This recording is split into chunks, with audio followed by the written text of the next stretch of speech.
이 새벽에 주 앞에 나오신 분들을 진심으로 환영합니다. 찬송가 452장 찬양드리겠습니다. 찬송가 452장입니다.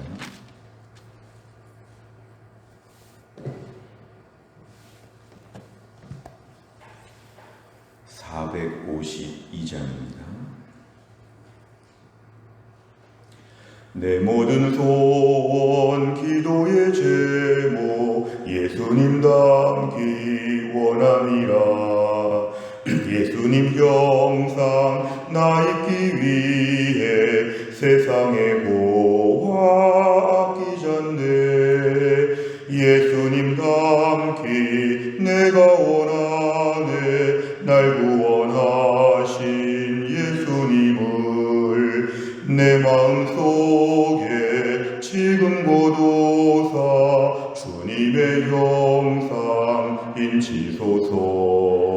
무한한 사랑 풍성한 긍휼 슬픈 자 위로하시는 주. 길 잃은 죄인 부르는 예수 그 형상 담게 하옵소서. 예수님 닮기 내가 원하네. 날 구원하신 예수님을 내 마음속에 지금 고도사 주님의 형상 인치소서. 겸손한 예수 거룩한 주님 원수의 멸시 참으시사 우리를 위해 고난을 받은 구주를 닮게 하옵소서.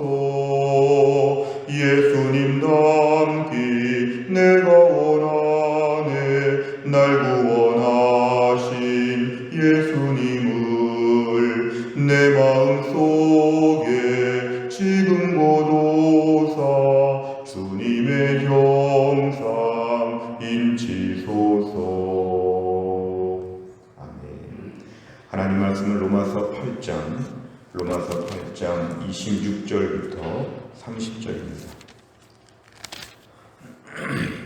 로마서 8장 26절 신약성경 250페이지에 있습니다.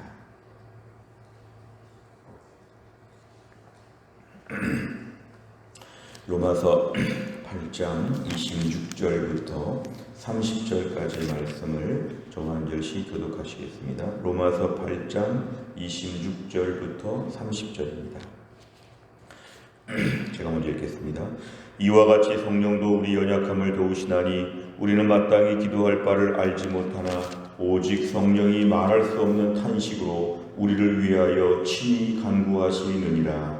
마음을 살피시는 이가 성령의 생각을 아시나니 이는 성령이 하나님의 뜻대로 성도를 위하여 간구하심이니라. 우리가 알거니와 하나님을 사랑하는 자 곧 그의 뜻대로 부르심을 입은 자들에게는 모든 것이 협력하여 선을 이루느니라.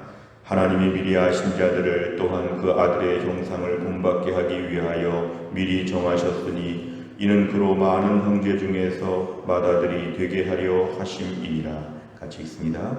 또 미리 정하신 그들을 또한 부르시고 부르신 그들을 또한 의롭다 하시고 의롭다 하신 그들을 또한 영화롭게 하셨느니라. 아멘. 우리가 로마서 8장의 말씀은 우리가 성경의 말씀 중에 가장 복음에 대한 핵심을 담고 있는 로마서 중에서도 또 가장 핵심적인 말씀입니다.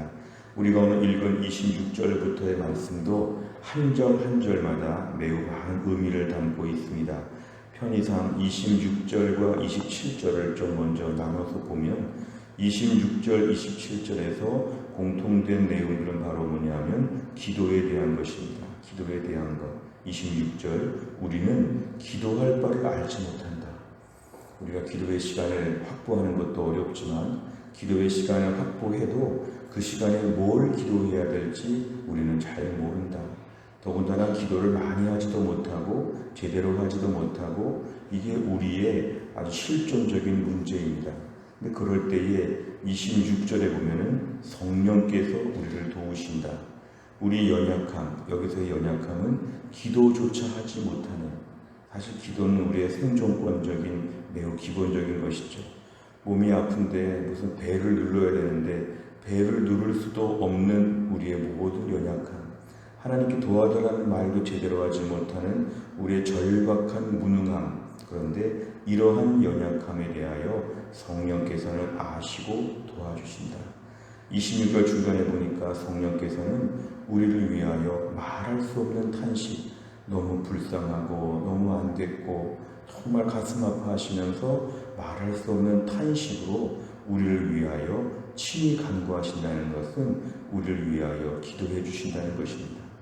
그러니까 성령께서는 우리에게 직접 기도해 주십니다. 우리가 기도할 수 있도록 기도해 주시기도 하고 기도 내용에 대해서 가르쳐 주시기도 하고 우리의 기도 생활에 대하여서 내가 혼자 내 힘으로 하는 것이 아니라 성령께서 계속 도와주신다는 것입니다. 그래서 어려울 때에 코로나 때에도 기도해야 산다고 기도 최근에 잘 못했는데 오늘부터 기도하자고 계속 기도할 마음을 주시고 기도할 제목들을 생각나게 하시고 기도하는 면에서 우리가 매우 무능한데도 우리로 하여금 이끌어 주신다. 성령께서 말할 수 없는 탄식으로 우리를 위해 너무 불쌍하게 보시면서 우리를 기도의 자리로 몰아가신다. 26절에 한 절만 묵상을 해도 너무 은혜가 되는 말씀입니다. 27절에 보면은 성령께서는 오늘도 우리에게 하나님의 뜻대로 우리를 위해 기도해 주신다. 기도할 때 제일 중요한 게 뭐냐면 누구의 뜻대로 기도하냐가 중요하죠. 우리에게 기도하라고 하면 우리의 욕심에 따라서 또 우리의 입장만 생각해서 또 우리의 방탕과 쾌락과 우리의 모든 세상적인 욕망을 위해서 우리는 기도하기가 너무 쉬운데 성령께서는 하나님의 뜻대로 우리를 위해 기도해 주신다. 결국 방향성을 몰아주시는 것이죠. 기도를 많이 했는데 기도하다 보면 점점 기도가 바뀌죠. 내가 아침에 기도를 시작할 즈음에는 이렇게 기도하다가 한 30분 기도하다 보면 마지막에는 기도가 엉뚱한 방향으로 가기도 합니다. 왜냐하면 내 욕심과 내 완악한 마음을 성령께서 몰아주시죠. 부부끼리 서로 불편했는데 기도하고 나니까 내가 잘못했구나 이렇게 몰아가시기도 하죠. 어떤 일에 있어서 이건지 저건지 몰랐는데 기도하다 보면은 이게 맞구나, 이게 손해를 봐도 옳구나, 이런 식으로 우리를 자꾸만 몰아가시죠. 이거는 성령께서 기도하는 중간에도 하나님의 뜻대로 자꾸 우리를 바꿔가시기 때문에 그렇습니다. 기도는 엄격하게 말하면 하나님이 바뀌시는 게 아니라 내가 바뀌는 과정입니다. 기도하다 보면 육신의 힘을 빼고 성령의 능력을 의지하게 되고 내 그 복잡한 지식이 의존하지 아니하고 하나님의 방법대로 편안하게 맡길 수 있는 것. 그래서 기도하다 보면 성령께서 우리를 매우 많이 도와주시고 성령께서 많이 역사하여 주신다는 것을 우리가 기도하다가 체험할 수 있습니다. 그래서 우리가 오늘 기도에 대해서 훈련이 되고 기도를 깊이 하다 보면 28절에 놀라운 사실을 깨닫게 됩니다. 하나님의 자녀들에게는 모든 것이 합력하여 선을 이룬다. 결국 하나님께서 오늘날 우리의 모든 일 가운데 반드시 하나님의 자녀들을 좋게 만들어 주신다. 믿음이 필요합니다. 이거는 기복주의도 아니고 이건 분명한 복음의 진리입니다. 어떠한 과정과 어떠한 모양인지를 몰라서 그렇지 반드시 하나님의 자녀들에게는 잘 되도록 만들어 주신다. 원하는 대학에 들어가지 않더라도 원하는 집에 이사가지 못하더라도 성령께서 하나님 역사하시면 합력하여 선을 이루도록 반드시 만들어 주신다. 오늘날 우리의 삶 가운데는 기도하는 자들에게 주시는 특권은 뭐냐 하면 오늘 나의 인생의 모든 길은 하나님의 선을 이루도록 역사하여 주신다고 믿어야 됩니다. 기본적인 것입니다. 하나님께서 오늘날 우리에게 선을 이루도록 하신다. 29절과 30절에 보시면 이제 우리의 구원의 서정, 우리 구원의 순서와 과정을 한번 다 설명합니다. 우리가 오늘 신학적으로 볼 때는 소명, 중생, 회심, 신, 그다음에 신앙, 칭의, 수양, 또 성화, 또 견인, 영화 이렇게 구원의 과정들이 있지만 오늘 본문에 이것들을 좀 자세하게 설명하시죠. 29절에 보면 미리 아신다. 하나님께서 우리를 창세전에 미리 구별하여 아신다.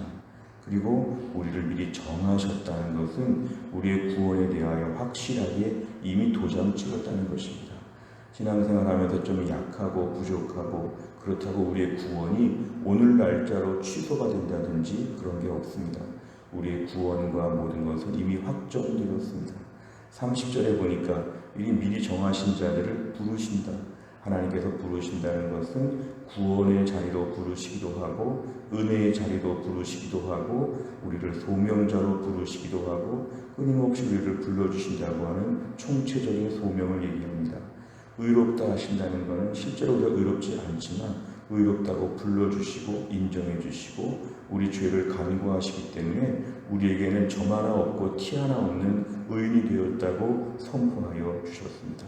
맨 마지막에 그들을 또한 영화롭게 하셨다. 영화롭게 하셨다는 것은 궁극적으로 마지막에 천국에서 우리가 온전한 영화로운 모습을 체험한다는 것입니다. 모든 종류의 이 땅에서의 지지부진함과 모순과 죄악과 고난과 아픔과 이런 것이 하나도 없는 천국에서의 영광을 우리가 온전히 누리게 하신다. 오늘날 우리가 구원받은 것이 확실하고 이 구원이 하루아침에 즉흥적인 하나님의 계획이 아니라 영원한 계획에 의해서 조금도 흔들리지 않는 안정감 있는 구원의 길에 우리가 이미 올라가 있다는 것입니다. 마치 공장에서 컨베이어 시스템에서 계속 우리의 물건들이 움직이는 것처럼 우리의 구원의 역사는 차근차근히 계속 진행되어 가는 것이기 때문에 우리의 신앙생활은 낙심하거나 절망하거나 한편으로 교만하거나 우쭐할 것이 없다는 것을 오늘 본문에 보여줍니다. 특별히 오늘 29절의 말씀이 오늘 날마다 솟는 샘물에서 좀 핵심적으로 붙잡는 구절입니다.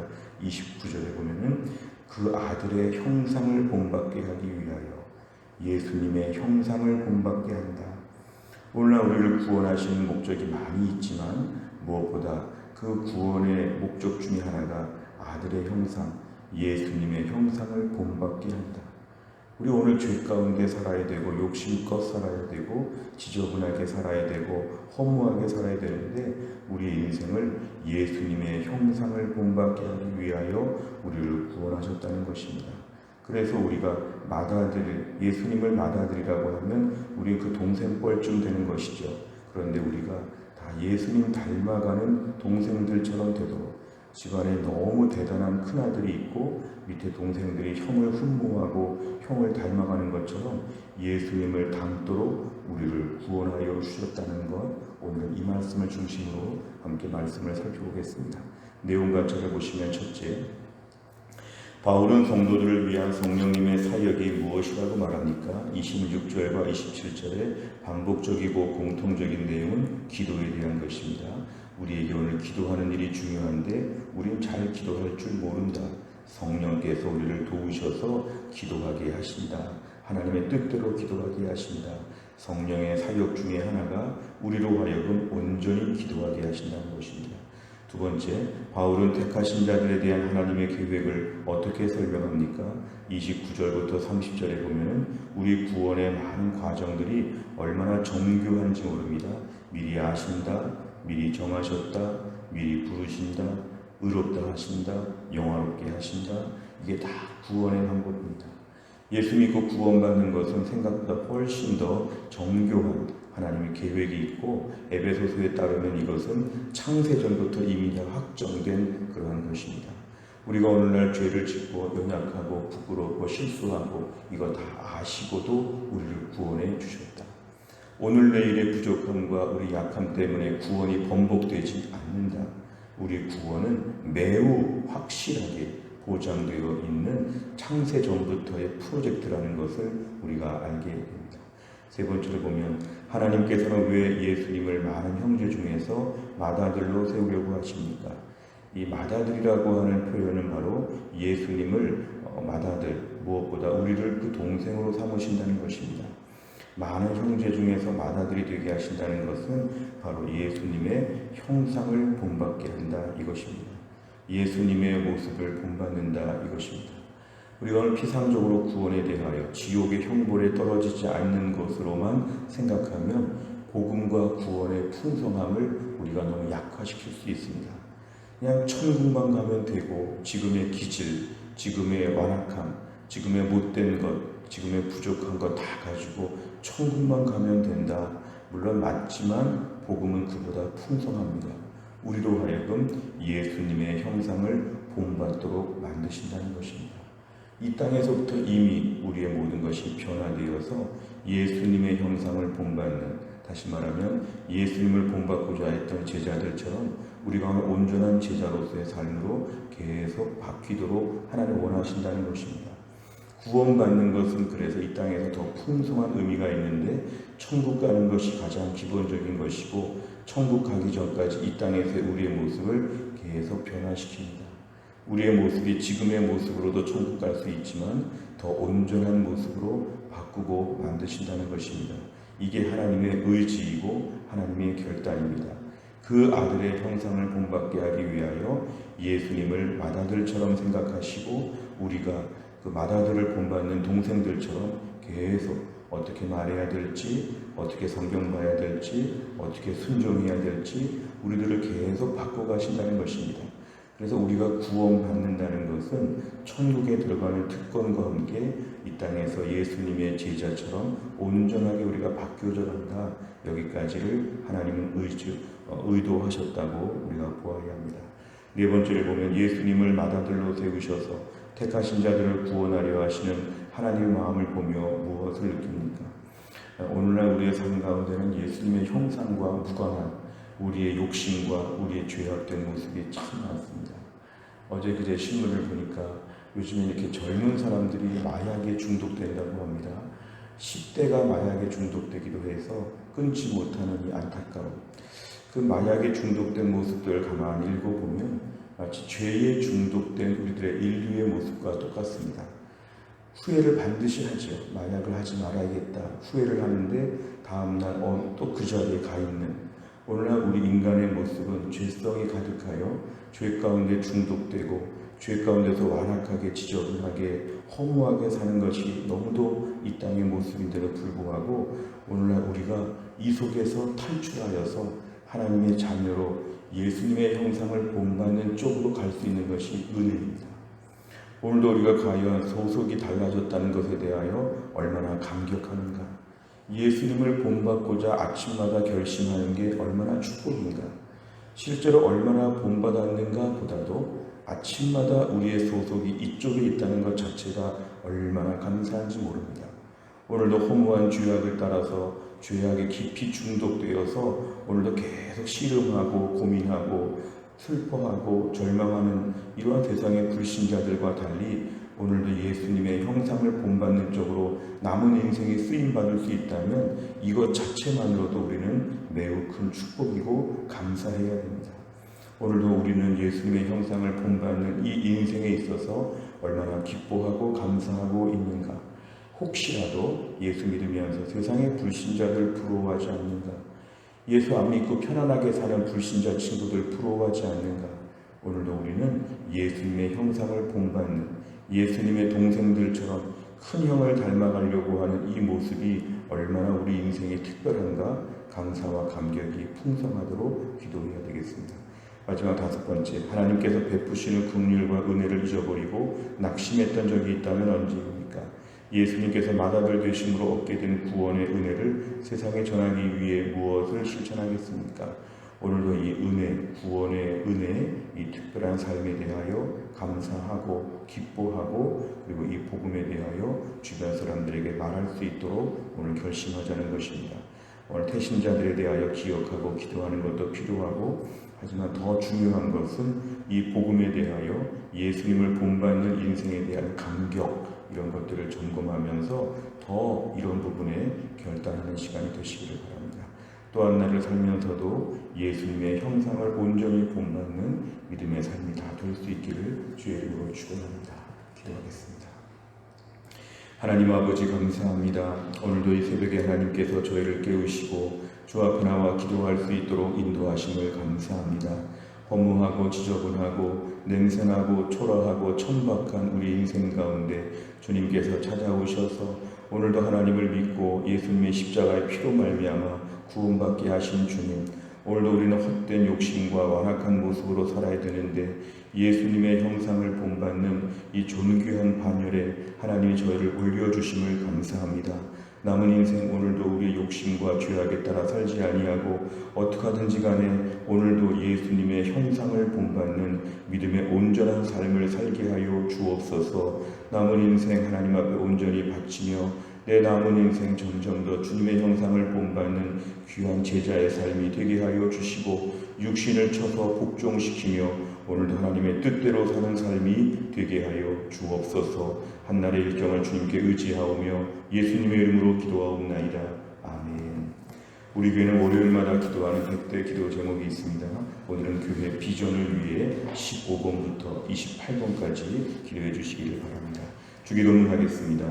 하늘에 계신 우리 아버지여, 이름이 거룩히 여김을 받으시오며 나라 임하옵시며 뜻이 하늘에서 이룬 것 같이 땅에서도 이루어지이다. 오늘날 우리에게 일용할 양식을 주옵시고 우리가 우리에게 죄 지은 자를 사하여 준 것 같이 우리 죄를 사하여 주옵시고 우리를 시험에 들게 하지 마옵시고 다만 악에서 구하옵소서. 대개 나라와 권세와 영광이 아버지께 영원히 있사옵나이다. 아멘.